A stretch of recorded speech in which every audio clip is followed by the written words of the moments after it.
오늘 우리에게 주시는 하나님의 말씀 로마서 6장 8절로 14절까지의 말씀입니다.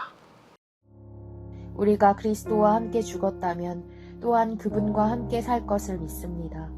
우리가 알기로 죽은 사람 가운데서 살리심을 받은 그리스도께서는 다시 죽지 않으시고 죽음이 더 이상 그분을 지배하지 못합니다. 그리스도께서 죽으신 것은 죄에 대해 단번에 죽으신 것이요 그분이 사시는 것은 하나님께 대해 사시는 것입니다. 이와 같이 여러분도 자신을 죄에 대해서는 죽은 자요 하나님께 대해서는 그리스도 예수 안에서 산 자로 여기십시오. 그러므로 여러분의 죽을 몸에서 죄가 왕노릇하지 못하게 해 몸의 정욕에 순종하지 말고 또한 여러분의 지체를 불의의 무기로 죄에게 내주지 말고 오직 죽은 자 가운데서 다시 산 자처럼 여러분 자신을 하나님께 드리며 여러분의 지체를 의의 무기로 하나님께 드리십시오. 죄가 여러분을 지배하지 못할 것인데 여러분이 율법 아래 있지 않고 은혜 아래 있기 때문입니다. 오늘 말씀을 읽으면서 전도사님에게 가장 눈에 띄는 구절이 있었는데요. 바로 11절 말씀이었어요. 11절 말씀을 한번 보면 이와 같이 여러분도 자신을 죄에 대해서는 죽은 자요 하나님께 대해서는 그리스도 예수 안에서 산 자로 여기십시오. 네, 우리가 계속해서 로마서를 함께 묵상하고 있죠. 로마서를 통해 우리는 예수 그리스도를 믿음으로 구원을 얻게 되었다는 것을 지금까지 계속해서 말씀을 통해 함께 나누었습니다. 어떤 행위를 했기 때문에 우리가 구원을 얻은 것이 아니라고 바울은 분명하게 이야기했죠. 하나님께서 예수 그리스도를 이 땅에 보내주셔서 그분이 나의 죄를 대신해서 십자가에서 모든 죄의 대가를 지불하신 것, 그리고 그 사실을 믿는 사람들은 하나님께서 구원하신다는 것을 바울은 로마서를 통해 이야기하고 있습니다. 그런데 오늘 말씀에서 이제 그 예수 그리스도를 믿는 사람들이 어떤 삶을 살아야 하는지에 관하여 이야기하고 있는 것을 볼 수 있는데요. 오늘 말씀을 통해 알 수 있는 것은요, 죄에 대하여 죽은 자처럼 살아야 한다라는 거예요. 죄에 대해서 죽은 자처럼 산다는 것이 무엇을 의미하는 것일까요?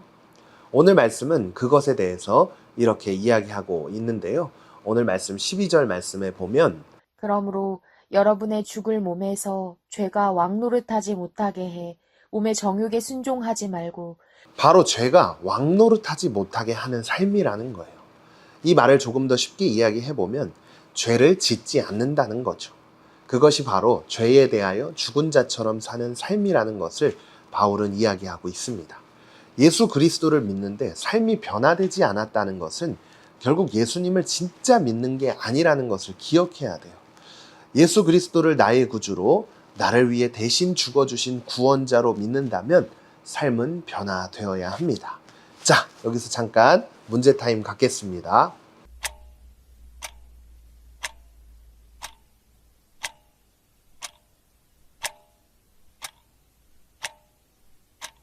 네, 다시 말씀으로 돌아와서 이전에는 나의 행동과 말로 인해 죄를 지었다면 이제 예수님을 믿는 믿음의 사람으로서 그 죄의 자리에서 벗어나서 예수님을 기쁘시게 하는 행동과 말을 하는 사람으로 변화되어야 한다는 거예요.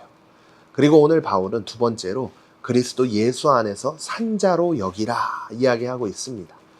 이 삶은 어떻게 사는 것일까요? 13절 말씀에 보면 또한 여러분의 지체를 불의의 무기로 죄에게 내주지 말고 오직 죽은 자 가운데서 다시 산 자처럼 여러분 자신을 하나님께 드리며 여러분의 지체를 의의 무기로 하나님께 드리십시오. 오늘 이 13절 말씀에서 우리 자신을 의의 무기로 하나님께 드리는 삶이라고 바울은 이야기합니다.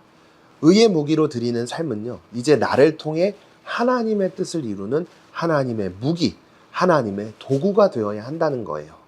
오늘 말씀을 통해 이제 예수 그리스도를 믿고 구원의 길을 걸어가는 사람들은 다시 새롭게 태어나야 된다는 것을 알 수 있었습니다.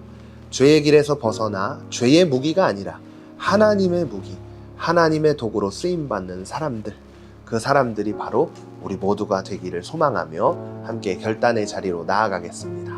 첫 번째, 하나님 안에서 새롭게 태어났다고 해서 죄의 유혹이 없는 것은 아닙니다. 내 안에서 죄와 싸울 힘, 거절할 힘을 주시는 주님을 의지해 분별하고 끊어내어야 할 일상 속 죄악은 무엇인가요? 오늘도 말씀을 기억하며 함께 기도하겠습니다. 하나님, 예수님께서 제 죄를 위해 십자가에서 죽으시고 다시 부활하신 것을 믿습니다. 이제 저도 죄를 따라 살지 않고 죄에 대해서 죽은 사람으로 살게 도와주세요. 제 행동과 말이 하나님을 기쁘시게 하는 의의 무기가 되기를 원합니다. 매일 예수님을 따라가며 하나님의 도구로 쓰임받아 하나님께 영광을 올려드리게 해주세요. 예수님의 이름으로 기도드립니다. 아멘.